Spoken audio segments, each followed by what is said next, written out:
आज के ज़माने में जब दिन प्रतिदिन प्राकृतिक संसाधन कम होते जा रहे हैं, तब हमें कैसे उसका सही से इस्तेमाल करना है, ये कहानी गौतम बुद्ध और उनका शिष्य उसके बारे में है।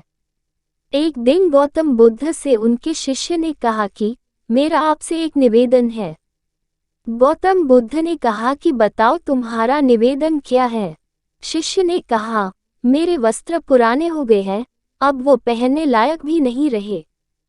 क्या आप मुझे नए वस्त्र देने का कष्ट कर सकते हैं? गौतम बुद्ध ने उनके शिष्य के वस्त्र देखे, सच में वे बहुत पुराने हो गए थे।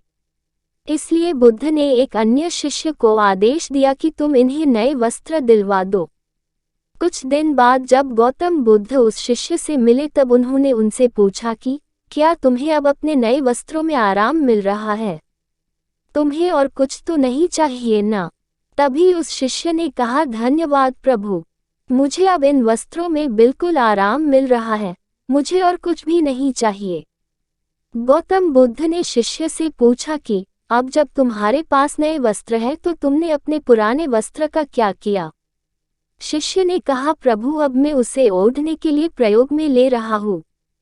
बुद्ध ने कहा, तो तुमने अपने पुराने ओढ़ने के लिए जो ओढ़नी रखी थी उसका क्या किया?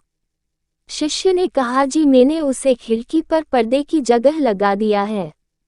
गौतम बुद्ध ने फिर से प्रश्न पूछा, तो फिर तुमने पुराने पर्दे का क्या किया? तुमने उसे फेंक दिया? शिष्य ने कहा, जी नहीं, मैंने पुराने पर्दे अभी तक फेंके नहीं हैं। मैंने तो उसके 4 टुकड़े किए और उनका उपयोग मैं रसोई में गर्म पतीलों को आग से उतारने के लिए कर रहा हूँ।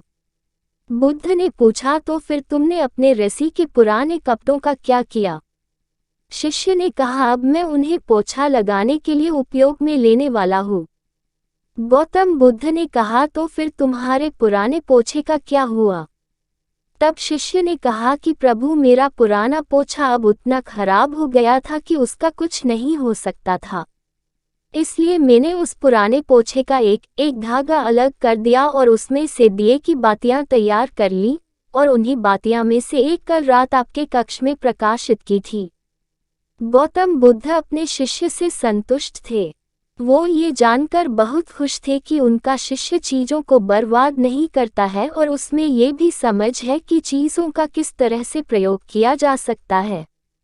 आज के ज़माने में जब प्राकृतिक संसाधन दिन प्रतिदिन कम होते जा रहे, तब ऐसे समय में हमें यही कोशिश करनी चाहिए कि हम कैसे चीज़ों को बर्बाद होते हुए रोक सकते हैं और उसका सही से इस्तेमाल कर सकते हैं।